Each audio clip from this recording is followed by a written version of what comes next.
Good evening po sa ating lahat. We bless po na nandito ulit tayo upang magbigay papuri sa ating Panginoon at sama-sama po tayong manalangin and dumulog sa ating Panginoon. And bago po ang lahat, inaanyan ko po ng bawat isa na tumayo po at kantahin po natin ang ating Panginoon.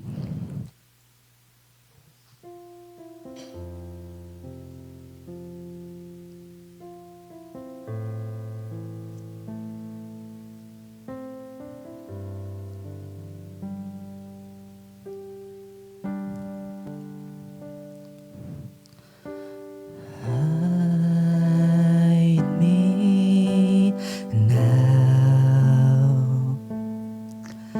under your wings. Cover me within your mighty hands. When the oceans rise in thunder's roar, I will soar with you above the storm. Father, you are King over the flood, and I will be still, know you are God. Find rest, my soul, in Christ alone. Know His power in quietness and trust. When the oceans rise in thunder's roar, I will soar with you above the storm.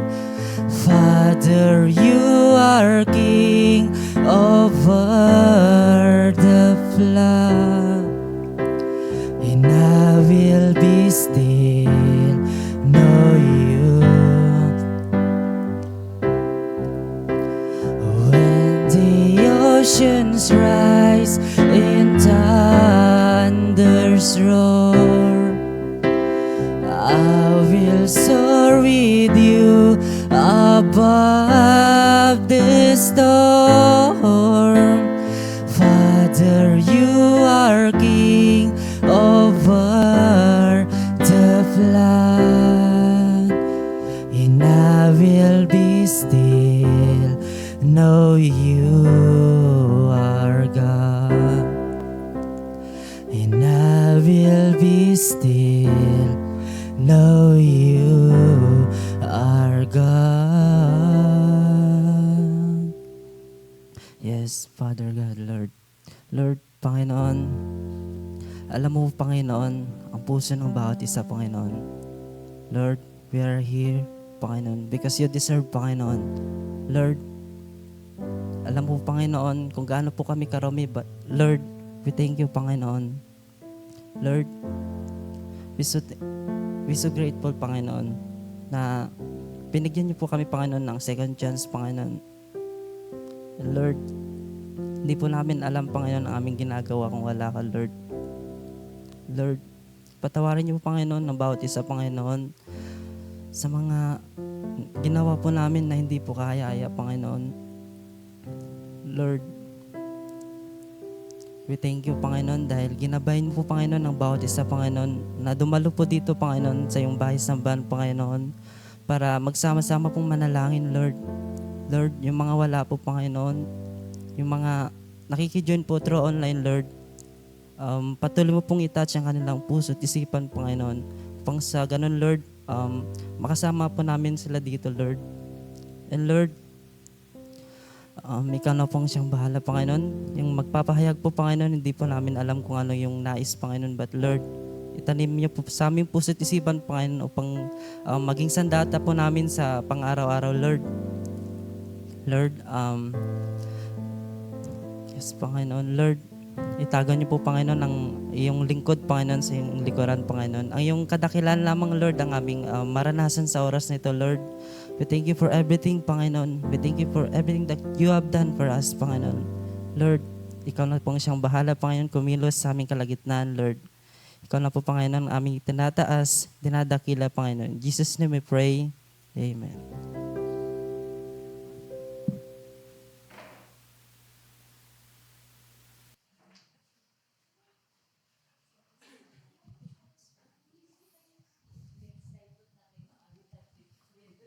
Praise the Lord! Amen. Sa pagkakataon na ito, dito muli tayo sa bahay-samba ng ating Panginoon upang sama-samang manalangin, dumulog sa Kanya na kakaisa na lumapit sa harapan ng ating Panginoon. At bago tayo pumunta sa ating panalangin, nais ko munang bahagi ng maikling mensahe na nagmumula sa ating Biblia. Open your Bible in the book of Luke chapter 17. Luke chapter 17 verses 5 to 6. Lucas chapter 17 verse 5 to 6, ganito po ang pagkasabi. Sinabi ng mga apostol sa Panginoon, dagdagan po ninyo ang aming pananampalataya. Tumagon ang Panginoon, kung ang inyong pananampalataya ay sinlaki ng butil ng mustasa, masasabi ninyo sa punong ito ng sikamuro, mabunot ka at matanim sa dagat at susundin kayo nito. Pagpalain ng salita ng ating Panginoon. Dito po mababasa po natin yung conversation ng mga disipulo at ng ating Panginoong Hesus. At makita natin in the book of Luke chapter 17 in verse 1. Dito tinalakay ito, sinasabi o tinuturo ng ating Panginoong Hesus yung mga kasalanan at yung pagpapatawad sa unang mga verses. At makita natin dito na nung itinuro ito ng ating Panginoong Hesus, nag-isip sila na gusto nila na mag-level up ang kanilang pananampalataya para hindi sila agad matukso, makapagpatawad sila sa kanilang mga nagkasala sa kanila. At makita natin dito, ito na yung sinabi ng disipulo sa ating Panginoong Hesus. Kaya sabi niya, Panginoon, dagdagan po ninyo ang aming pananampalataya. At gusto ng mga disipulo talaga na gusto nilang mag-level up ang kanilang pananampalataya. Gusto nilang lumago ang kanilang pananampalataya. Pero po ang sagot ng ating Panginoon dito na kung verse 6, tumugon ng Panginoon, kung ang inyong pananampalataya ay sinlaki ng butil ng mustasa, masasabi ninyo sa punong ito ng sikamuro, mabulot ka at may tanim sa dagat at susundin kayo nito. Ito yung sinabi ng ating Panginoong Hesus sa kanila. Kasi nga po gusto ng mga disipulo na lumago at ito yung sinabi sa kanila. Ito yung sagot sa kanila ng ating Panginoon na gusto nila na mag-level up at gusto din ng ating Panginoong Hesus na lakihan nila ang kanilang pananampalataya sa Kanya. At dito makita natin yung kailangan ang gawin ng mga disipulo ay maniwala sila yung malaman nila na may kapangyarihan ang pananampalataya.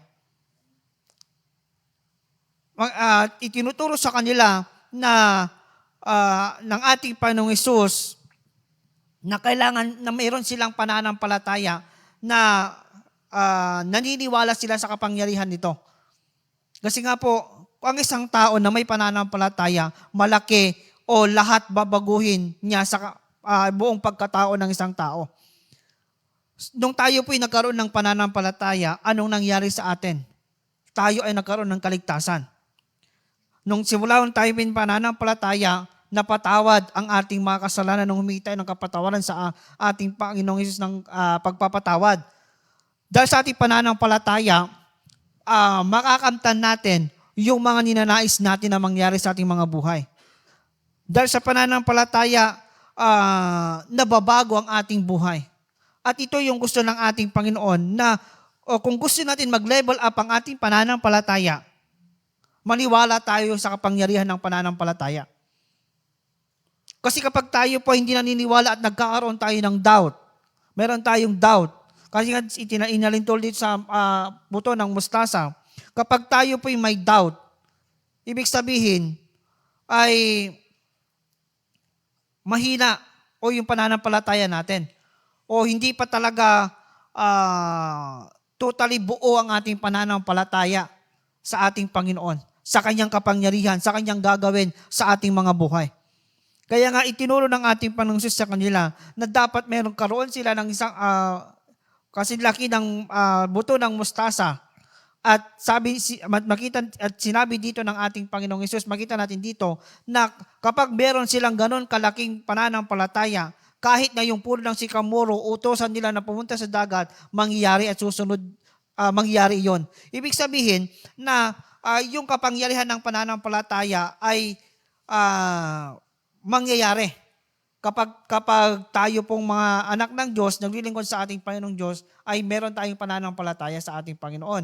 At mangyayari yung mga bagay na gusto natin. Mangyayari yung mga bagay na sinasabi natin sa buhay po natin na mangyayari sa ating mga buhay. Kaya nga, in the book of James chapter 3, na tinuturo dito na there's a power of tongue, di ba? May kapangyarihan ng dila. Na kung anong sinasabi mo, nangyayari. Kaya kapag nanalangin ka sa Panginoon at gustong mangyari sa buhay mo, mangyayari dahil may pananampalataya ka. Yung mga bagay na gusto mo. At ngayon, ang tanong ngayon, gusto nating lumago sa ating pananampalataya. Ano ang dapat nating gawin? Una na dapat na nating gawin ay maniwala tayo sa kapangyarihan ng pananampalataya. At pangalawa, na tinuturo din dito ng ating Panginoong Hesus sa bandang mga verse 7 pababa, verse 7 to 9, about sa pagsunod. Gusto mong lumago ang iyong pananampalataya, kailangan mong sumunod sa iyong master. Kailangan mong sumunod sa ating Panginoon. Kung ano yung kanyang mga pinag-uutos, dapat mong sundin. Kasi nga yung mga pinag-uutos niya sa atin, ito yung part para mag-level up ang ating pananampalataya. Halimbawa, ano yung utos niya? Manalangin kayo. Manalangin kayo. Bakit? Sinabi niya sa kanyang mga disipulo para hindi kayo agad mahulog sa tukso. Yun ang utos na kailangan nilang manalangin para hindi sila agad hulog sa tukso. Itinuturo ng ating Panginoong Hesus na sumunod tayo sa kanyang mga utos sa pamagitan ng panalangin. Tinuruan niya tayong manalangin para ito isang way para lumago tayo spiritually, para lumago tayo sa ating pananampalataya. Ang taong hindi na nanalangin, ano nangyayari sa kanyang spiritual na buhay? Wala. Mamamatay. Ano pa yung utos niya? Magbasa ng Bible. Bakit? Yun ito sinasabi ng Biblia na kailangan tayong magbasa ng Bible para meron tayong maipakain sa spiritual nating buhay. Makinig ng salita ng ating Panginoon. Yung word of God na kailangan natin para lumago tayo. Paano tayo lalago kung hindi tayo kakain? Paano tayo lulusog kung hindi tayo kakain? Paano tayo magkakaroon ng kalaman kung hindi tayo makikinig at magbabasa ng Bible? Paano natin malalaman yung mga sinasabi ng ating Panginoong Diyos kung hindi natin alam o hindi tayo nagbabasa ng salita ng ating Panginoong Diyos? Ito yung mga bagay na gusto lang iparating sa atin. Ano pa? In the book of Hebrew, na wag nating kaligtaan ang pagdalo sa ating mga pagtitipon at mag-encourage siya ng bawat isa. Utos din ng Biblia yan, na tayo mga mananampalataya ay kailangan na wag nating kaligtaan ang pagdalo ng yung mga pagtipon natin para isang way para lumago tayo. Yun lamang yung mga halimbawa na gustong sabihin ng ating Panginoon na dapat sumunod tayo sa kanyang mga pinag-utos. Utos niya yung mga bagay na yon. Magbasa ng Bible, manalangin, dumalo sa mga pagtitipon. At alam ko marami pa kayong alam patungkol sa utos ng ating Panginoon. Kapag sumunod po tayo sa utos ng ating Panginoon Diyos, yung mga bagay na sabi kong tatlo ay makita natin yung unti-unti nating paglago at pagpapatibay ng ating pananampalataya. Pero kapag ang dalangin lang natin, sinasabi natin sa ating Panginoon, Lord, gusto kong lumago. Anong ginagawa mo naman? Ang tamad mo namang manalangin. Hindi ka naman nagbabasa ng Bible. Lulubog-lilitaw ka sa loob ng church. What do you expect? Lalago ka ba? Mabilis ba ang paglago mo? Ibis nga pangat ka, palubog. Dahil inatake ka na ng Diablo. Dahil yung Diablo, brainwash niya yung isip mo at mabilis kang maniwala sa kanya. Kaya nga po dito, paalala po sa bawat isa sa atin, ang mga disipulo gusto nilang umangat o gusto nilang madagdagan ang kanilang pananampalataya o lumago sa kanilang pananampalataya. Alam ko, yun din ang dinidesire po ng bawat isa sa atin na sinasabi natin, Lord, paltibayin mo ang aming pananampalataya, palaguhin mo ang aming pananampalataya, palawakin mo ang pagkakalam namin sa iyo. Alam ko yun ang gusto natin, yung dinidesire natin, yun yung mga pinapanalangin po natin. Pero po, wag lang sana yung gusto natin. Dapat gumawa din tayo. Gumawa din tayo. Gawin din natin yung part natin. Oo, gusto ng Diyos na lumago tayo lahat spiritually. Pero paano naman yung part natin? Lalago ba tayo kung hindi tayo kumikilos? Hindi, di ba? Kaya nga po, ito po yung paalala sa bawat sa atin. Gusto ng Diyos na maniwala tayo sa kapangyarihan ng pananampalataya at kailangan tayong sumunod sa kanyang mga pinag-utos. At para lumago tayo sa ating pananampalataya. Kaya ngayong gabi, ito po yung paalala at reminders po sa bawat isa bago tayo manalangin. Kung manalangin tayo na, Lord, gusto kong lumago, gawin mo yung part mo. Lakihan mo ang iyong pananampalataya. Lagi kong sinasabi, huwag mong limitahan ang kapangyarihan ng Diyos. Lagi mong lakihan ang iyong pananampalataya. At ang Diyos na siyang pinaglilingkuran po natin ay makapangyarihan at kayang-kaya niyang gawin lahat. Kapag tayo po may doubt, the book of James, sabi naman niya doon, na parang alon sa dagat. Yung mga panalangin natin na kung saan yung alon, saan yung hangin, doon siya pupunta.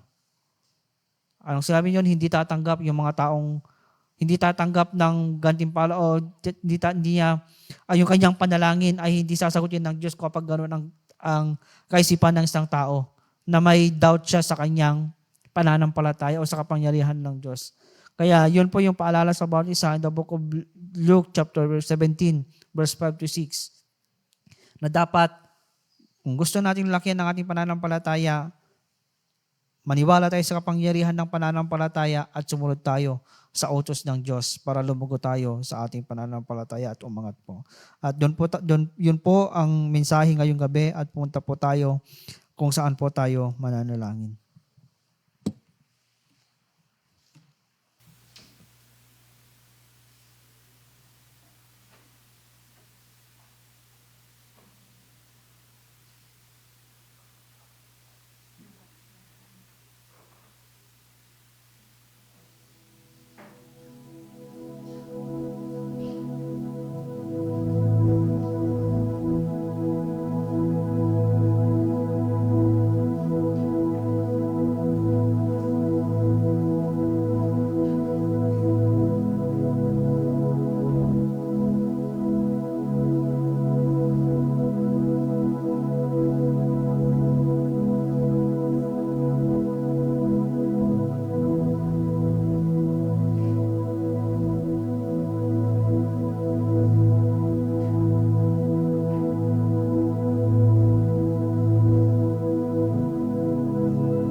oras na po para ibigay po natin ang ating handog, ating kalabas sa ating Panginoon. At awitin nga natin yung awiting tayo ay magbigay at ibigay po natin ito ng buong puso sa ating Panginoong Diyos. Tayo ay magbigay para sa Panginoon. Tayo ay magbigay para sa Panginoon. Purihin ang Diyos, pasalamatan siya na may kagalakan sa puso. Hallelujah. Ayan, sino po yung mga may prayer request?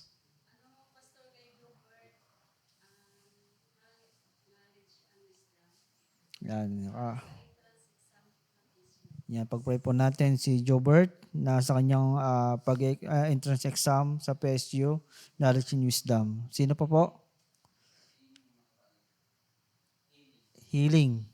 Kay Sister Emmy. Makarag. Sino pa po?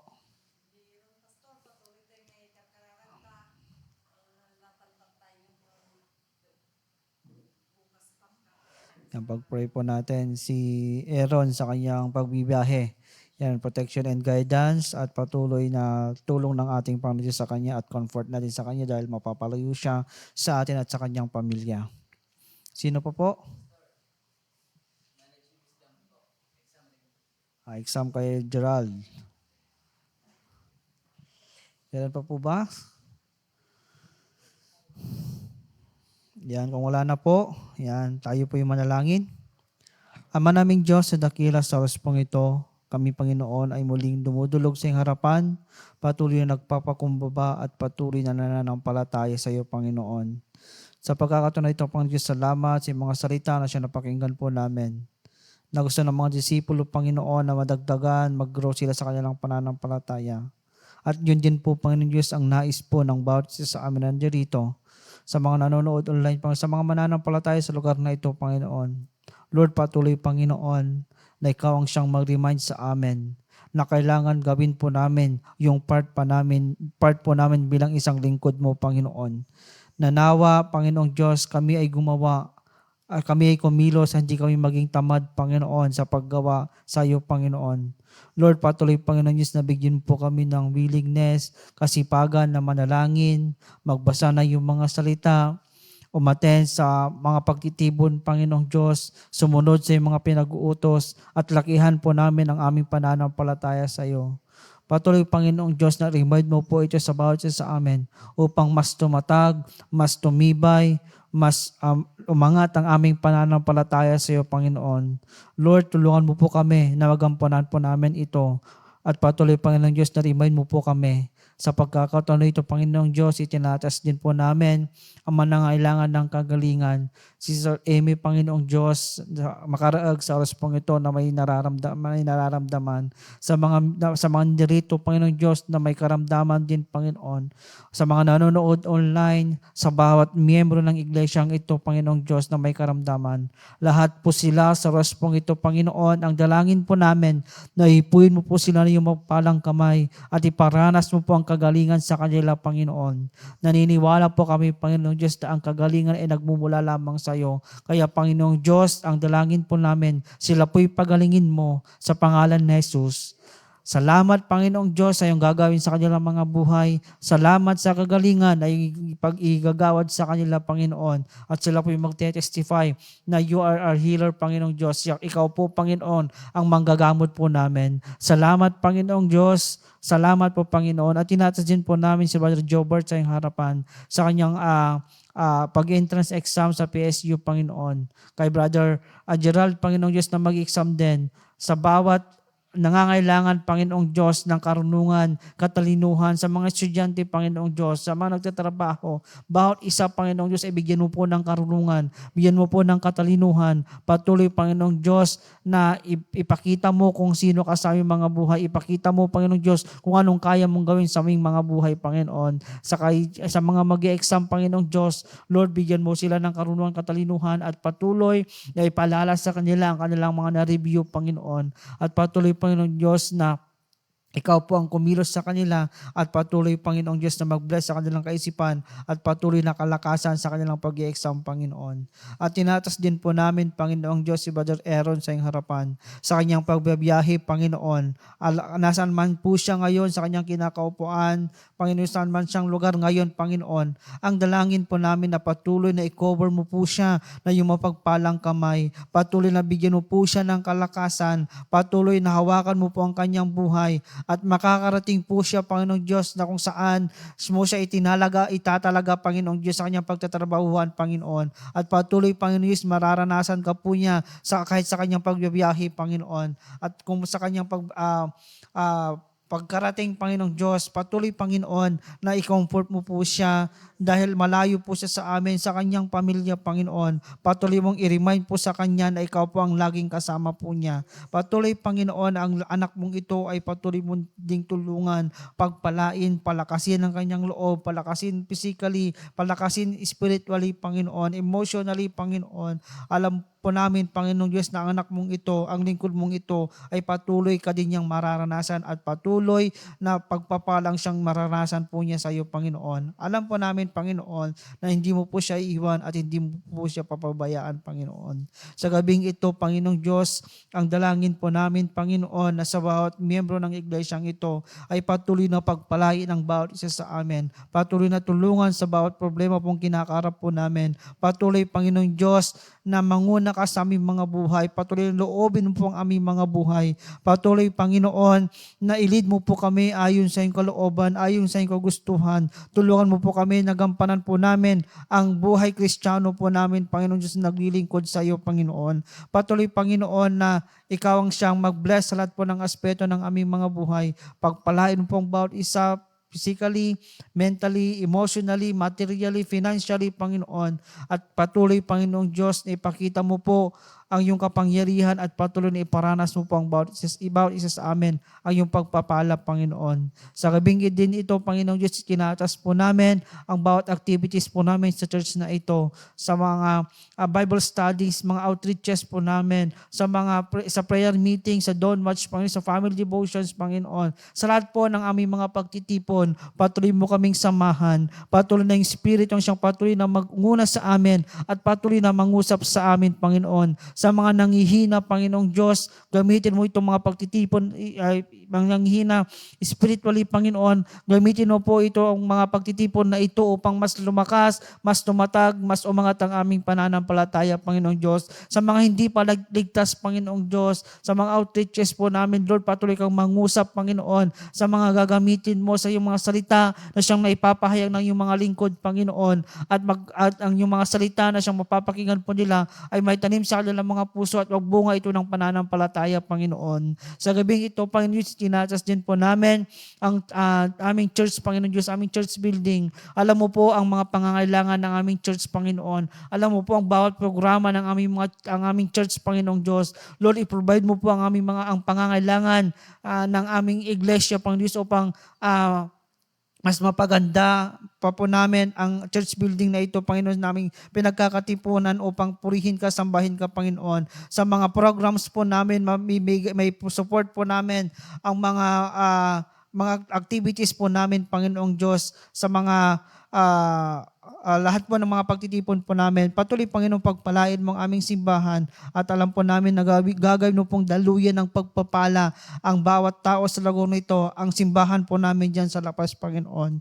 Sa gabing ito, Panginoon, narinig mo po ang aming mga panalangin. Narinig mo po ang aming mga daing. Naniniwala po kami na ngayong gabing ding ito, Panginoong Diyos, kumikilos ka na po sa aming mga panalangin. Salamat sa panalangin po ng bawat isa sa amin. Salamat sa kasagutan ng aming mga panalangin. Salamat, Panginoon, sa gagawin at patuloy ka naming mararanasan at patuloy pa namin makikita ang iyong himala na gagawin sa aming mga buhay. Salamat, Panginoong Diyos. Salamat po, Panginoon. At patuloy, Panginoon, na protektahan mo po ang bawat isa sa aming pag-uwi na naman mamaya, Panginoon. Patuloy mo kaming palakasin at pag-uwi po namin, makarating po kami sa aming mga tahanan. Bigyan mo po kami ng kapahingan at kapayapaan, Panginoon. At kahit sa aming pagtulog, Panginoong Diyos, patuloy kang mangusap, patuloy kang manguna. At sa mga offering na siyang nalikom, Panginoon, ang dalangin din po namin na pagpalain mo ito na magagamit po sa kalalawak naming gawain at patuloy na pagpalain ang bawat isa sa amin, Panginoong Diyos. Sa gabing ito, salamat, Panginoon, salamat sa katagumpayan, salamat sa kasagutan ng aming mga panalangin. Ito pang aming dalangin sa pangalan ni Jesus. Amen and Amen. Magandang gabi po sa bawat isa sa atin.